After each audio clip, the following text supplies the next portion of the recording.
Selamat sore, bertemu kembali pada mata kuliah metode pengambilan contoh program studi manajemen sumber daya perairan. Pada perkuliahan minggu ini kita akan membahas modul 7 dengan topik pengambilan sampel klaster 2 tahap. Modul 7 ini adalah modul terakhir dari materi pembelajaran metode pengambilan contoh.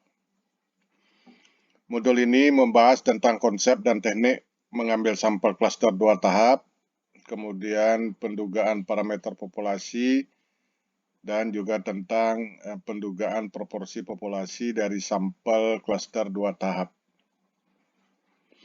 Modul ini dibahas dalam 2 kali pertemuan pada minggu ini dan minggu depan sebagai minggu terakhir perkuliahan sebelum ujian akhir semester. Setelah pembelajaran modul ini, mahasiswa hendaknya mampu pertama menjelaskan konsep dan teknik pengambilan sampel klaster 2 tahap. Kedua, menghitung pendugaan parameter populasi pada pengambilan sampel klaster 2 tahap. Pembelajaran dalam modul ini dibagi ke dalam 5 bagian, di mana pada minggu ini kita akan membahas 2 materi, yaitu materi 1, konsep pengambilan sampel klaster 2 tahap, dan 2, teknik pengambilan sampel klaster 2 tahap.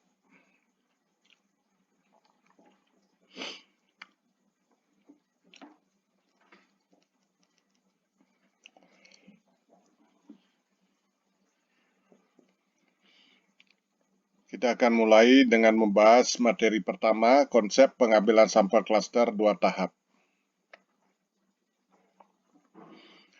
Pengambilan sampel klaster 2 tahap ini merupakan perluasan dari konsep pengambilan sampel klaster yang sudah kita bahas minggu lalu. Perlu diingat bahwa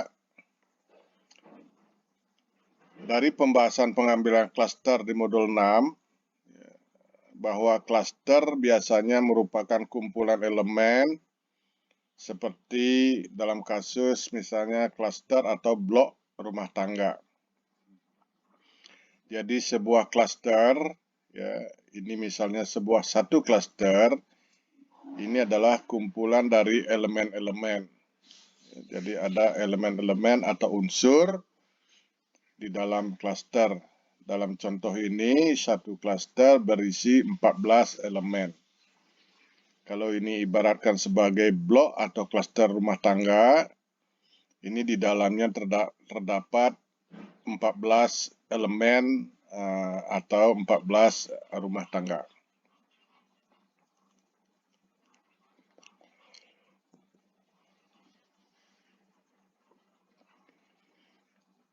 Sebuah klaster sering mengandung terlalu banyak elemen. Jadi dalam sebuah klaster itu bisa saja berisi terlalu banyak elemen.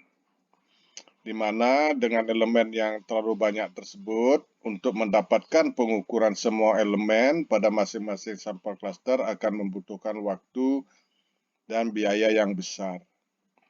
Misalnya dalam sebuah klaster ya berisi puluhan atau ratusan elemen, jika pengambilan sampel klaster kita akan mengukur masing-masing elemen. Dan ini tentu akan membutuhkan waktu dan biaya yang besar untuk mengukur semua elemen di dalam sebuah klaster. Sementara itu, pengukuran beberapa elemen saja ya, dalam klaster ya, ini dapat memberikan informasi pada seluruh klaster. Misalnya mengambil beberapa sampel saja di dalam klaster ini sesungguhnya sudah bisa memberikan informasi tentang keseluruhan klaster. Jadi tidak harus melakukan pengukuran terhadap semua elemen di dalam klaster ini, tetapi dapat diwakili oleh sampel dalam klaster terpilih yang disebut sebagai sampel elemen. Jadi di dalam klaster yang terpilih sebagai sampel ini, kemudian tahap kedua diambil sampel elemen.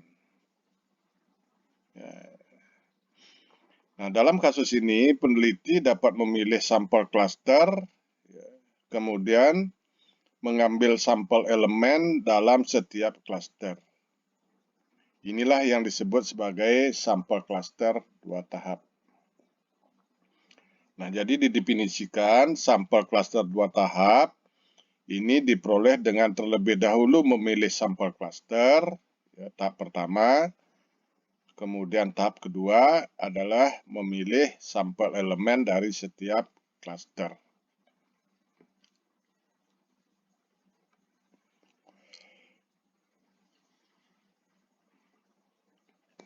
Nah, ini adalah ilustrasi perbandingan antara pengambilan sampel klaster ya, dan pengambilan sampel klaster 2 tahap.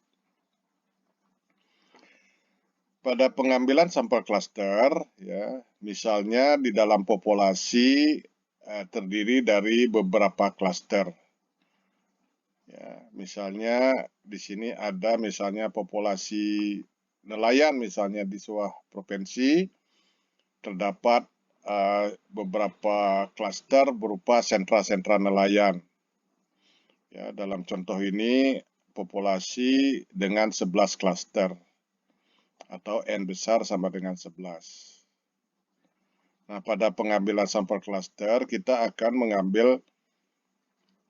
memilih ya sampel klaster secara acak, ya, memilih sampel klaster secara acak sebagai sampel klaster. Nah, inilah sampel klaster. Misalnya kita memilih 4 klaster sebagai sampel, disebut sebagai sampel klaster. Ya, misalnya N kecil sama dengan 4. Nah, pada pengambilan sampel klaster, ya, semua elemen dalam klaster sampel ini kita ukur. Ya, dalam contoh ini, klaster pertama elemennya adalah 11, M1-nya 11. Ini semua diukur. Pada klaster kedua, jumlah elemennya 12. Ini juga semua diukur. Klaster ketiga juga 12, semua diukur, dan ini juga diukur 14. Ya, jumlah elemen dalam sampel klaster KI yang diukur ini adalah MI. Ini pada pengambilan sampel klaster.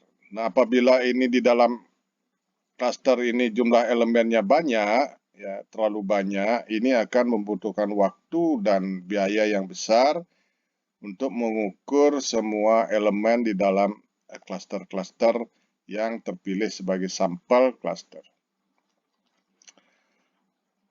Nah, oleh karena itu ada alternatif pengambilan sampel klaster 2 tahap.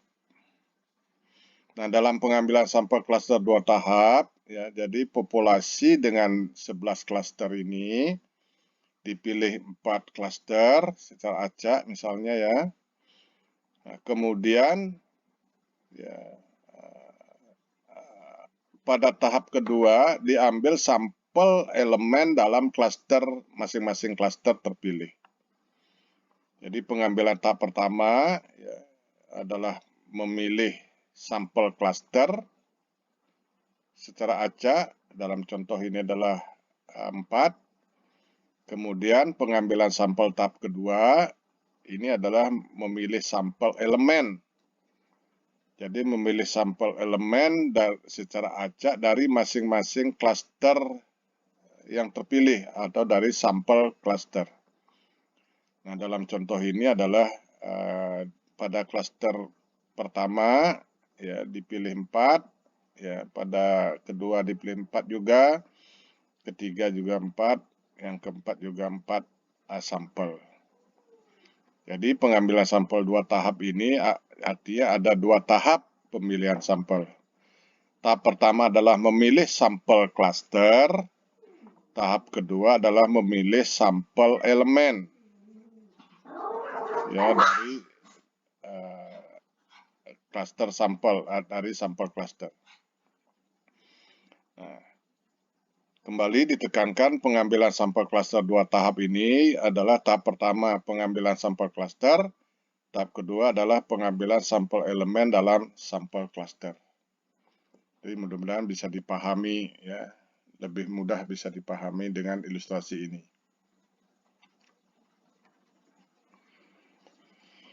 Nah, misalnya juga ya, kita ingin melakukan survei konsumsi ikan rumah tangga di sebuah kabupaten, ya, di mana desa di dalam kabupaten tersebut ditentukan sebagai klaster. Ya, jadi sebuah peta kabupaten ya terdiri dari sejumlah desa, di mana desa ini adalah dianggap sebagai klaster. Nah, pengambilan sampel 2 tahap, sampel klaster 2 tahap itu akan dilakukan dengan cara pertama, ya, jadi tahap pertama adalah memilih sampel acak sederhana dari desa-desa di kabupaten tersebut sebagai sampel klaster. Jadi dari desa-desa sebagai klaster ini, ya, di seluruh kabupaten ini kita pilih dulu sampel klaster berupa desa-desa. Ya. Nah, dalam contoh ini adalah peta ini adalah desa yang diarsir dengan warna lebih gelap adalah misalnya terpilih sebagai sampel klaster. Nah, di dalam setiap desa ini tentu terdapat rumah tangga, ya, sejumlah rumah tangga. Nah, tahap keduanya adalah memilih sampel rumah tangga secara acak sederhana dari setiap desa sampel atau setiap sampel klaster. Ya, jadi memilih misalnya dari desa A, desa B, desa C, ini masing-masing dipilih sampel elemen. Dalam contoh inilah sampel rumah tangga, ya, sebagai sampel tahap keduanya.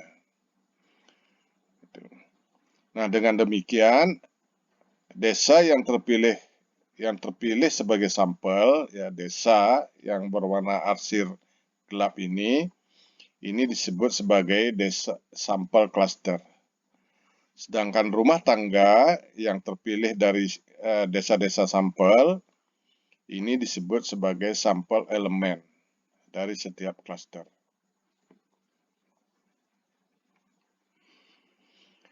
Nah, memang ada kesamaan tertentu antara sampling klaster, ya, dan sampling acak stratifikasi, di mana populasi dibagi menjadi kelompok elemen atau klaster-klaster elemen yang tidak tumpang tindih. Ya. Jika kelompok-kelompok ini dianggap sebagai strata, ya, kalau klaster ini dianggap strata, maka sampel acak sederhana dipilih dari setiap kelompok, dari setiap klaster itu. Nah, jika kelompok-kelompok ini dianggap sebagai klaster, maka sampel acak sederhana dari kelompok dipilih dan kelompok sampel tersebut kemudian disubsampel lagi. Ya, dari klaster yang terpilih itu kemudian disubsampel lagi. Nah, pengambilan sampel acak stratifikasi ini memberikan penduga dengan varian kecil ketika ada sedikit variasi di antara elemen-elemen dalam setiap kelompok. Sedangkan pengambilan sampel klaster berjalan dengan baik ketika elemen-elemen dalam setiap kelompok sangat bervariasi dan semua kelompok sangat mirip satu sama lain.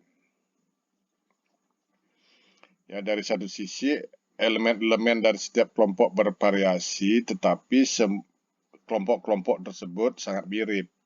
Ini akan lebih baik apabila dilakukan pengambilan sampel klaster.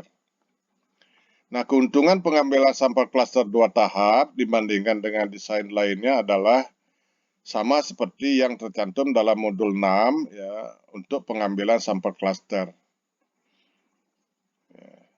Apalagi dengan klaster 2 tahap ini akan lebih memberi keuntungan. Yang pertama, kerangka sampling yang mencantumkan semua elemen dalam populasi mungkin tidak ada atau sangat mahal untuk diperoleh. Sedangkan daftar semua klaster mungkin mudah diperoleh. Ya, misalnya ya, menyusun daftar semua rumah tangga di sebuah kabupaten itu akan sangat akan susah, akan sulit, dan mungkin akan mahal dan memakan waktu. Tetapi daftar kecamatan atau daftar desa ya, dapat dengan mudah diperoleh. Ya, kecamatan atau desa sebagai klaster ini akan mudah diperoleh. Nah, yang kedua, biaya untuk memperoleh data dapat meningkat. Ya, biayanya dapat meningkat yang disebabkan oleh biaya perjalanan jika elemen sampel tersebut tersebar di wilayah geografis yang luas. Ya. Dengan demikian, pengambilan sampel kelompok elemen yang secara fisik berdekatan seringkali lebih ekonomis. Itulah yang pentingnya dilakukan pengklasteran. Selanjutnya materi kedua, teknik pengambilan sampel klaster 2 tahap. Nah, seperti halnya pengambilan sampel klaster, ya, masalah pertama dalam pengambilan sampel klaster 2 tahap adalah memilih atau menentukan klaster yang sesuai. Ada 2 kondisi yang diinginkan dalam memilih klaster. Ya, yang namanya klaster gelombor atau kelompok itu, yang pertama adalah dalam memilih klaster itu adalah kedekatan geografis dari elemen-elemen dalam sebuah klaster. Dan yang kedua, ukuran klaster yang nyaman untuk dikelola. Jadi besaran klaster yang dipilih sebagai sampel yang memungkinkan pengambilan sampel itu efisien untuk mendapatkan data yang akurat. Pemilihan klaster yang sesuai juga tergantung pada apakah kita ingin mengambil sedikit sampel klaster dengan banyak sampel elemen dari masing-masing klaster, atau apakah banyak sampel klaster dengan sedikit sampel elemen dari masing-masing klaster. Jadi kita bisa memilih apakah klasternya banyak dengan sedikit elemen atau sampel klaster sedikit tapi elemennya yang diperbanyak. Nah, pada akhirnya pilihan akan didasarkan pada biaya. Tentu harus ada pertimbangan-pertimbangan terkait juga dengan biaya. Nah, sampel klaster besar cenderung memiliki elemen heterogen, dan karenanya sampel yang besar diperlukan dari masing-masing klaster untuk memperoleh pendugaan parameter populasi yang akurat. Sebaliknya, ya, sampel klaster kecil sering mengandung elemen yang relatif homogen. Dalam hal ini, informasi yang akurat tentang karakteristik klaster dapat diperoleh dengan memilih sampel kecil dari setiap klaster karena dia sudah kondisinya relatif homogen. Jadi cukup dengan mengambil sampel kecil saja dari setiap klaster itu sudah dianggap mewakili. Nah, ini seringkali digunakan ya metode pengambilan sampel klaster 2 tahap bahkan multi tahapan atau multi stage ini seringkali digunakan pada survei-survei elektabilitas ya dari lembaga-lembaga survei.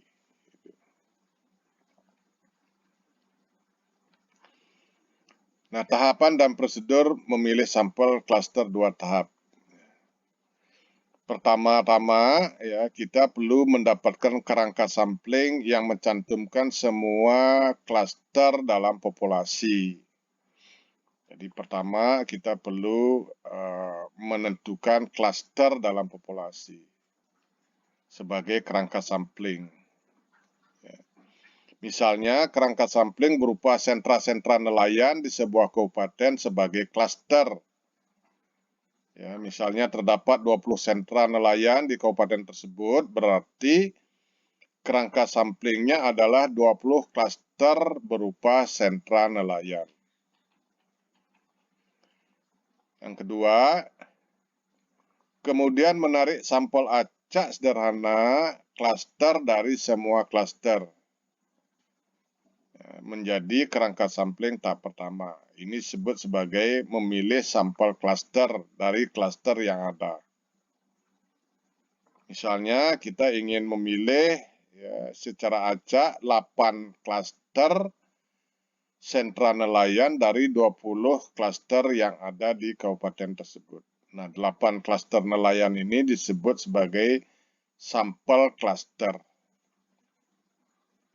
Nah, yang ketiga, kita memperoleh kerangka sampling yang mencantumkan semua elemen dari setiap sampel klaster. Jadi, kita perlu memperoleh daftar nelayan pada 8 sampel klaster yang terpilih ini. Yang keempat, akhirnya kita memilih sampel acak sederhana berupa elemen dari masing-masing sampel klaster sebagai kerangka sampling tahap kedua.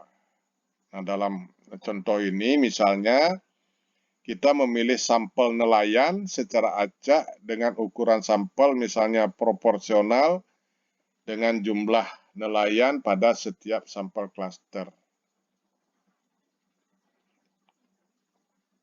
Nah, jadi pemilihan sampel klaster tahap pertama, pemilihan sampel klaster ini disebut sebagai sampling tahap pertama, dan pemilihan sampel elemen dari klaster terpilih ini disebut sampling tahap kedua. Menggunakan prosedur pengambilan sampel acak sederhana sebagaimana sudah dibahas pada modul 3. Jadi dua tahap ini tetap menggunakan pengambilan sampel acak ya, sederhana. Latihan. Ya, seorang mahasiswa akan melakukan penelitian untuk mengetahui pendapatan nelayan di Provinsi A. Di Provinsi A tersebut terdapat 1.000 nelayan yang tersebar di 100 desa pesisir.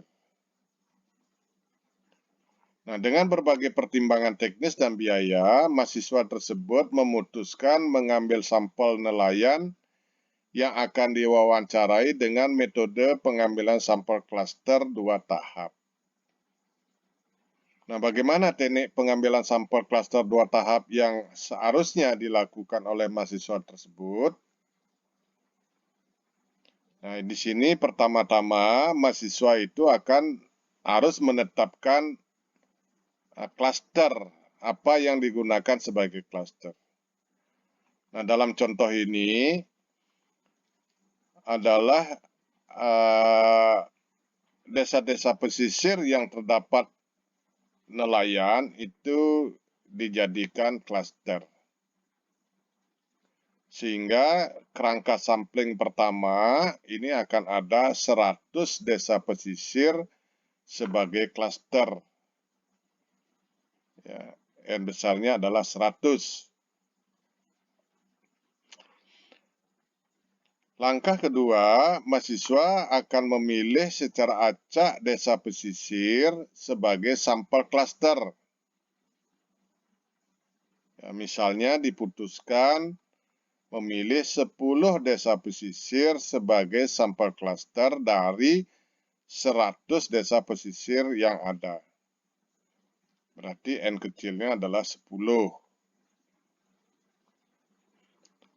Nah, ketiga, mahasiswa ini harus memperoleh daftar nama-nama nelayan pada setiap desa pesisir yang terpilih sebagai sampel klaster. Jadi, dalam hal ini harus diperoleh daftar nama-nama nelayan pada 10 desa pesisir yang telah dipilih sebagai sampel klaster. Nah, terakhir, tahap keempat, mahasiswa akan memilih sampel nelayan secara acak sederhana untuk diwawancarai pada 10 desa pesisir yang dipilih sebagai sampel klaster tersebut. Nah, ukuran sampel nelayan yang dipilih ya, untuk setiap klaster ini bisa jumlahnya secara proporsional dengan jumlah nelayan pada setiap sampel klaster. Misalnya dari 10 desa pesisir tersebut masing-masing diputuskan memilih 30% dari jumlah nelayan pada setiap desa pesisir atau sampel klaster tersebut. Jadi demikianlah materi kuliah minggu ini. Kita akan perdalam bahasan materi ini pada sesi diskusi. Sekian dan terima kasih telah menyimak.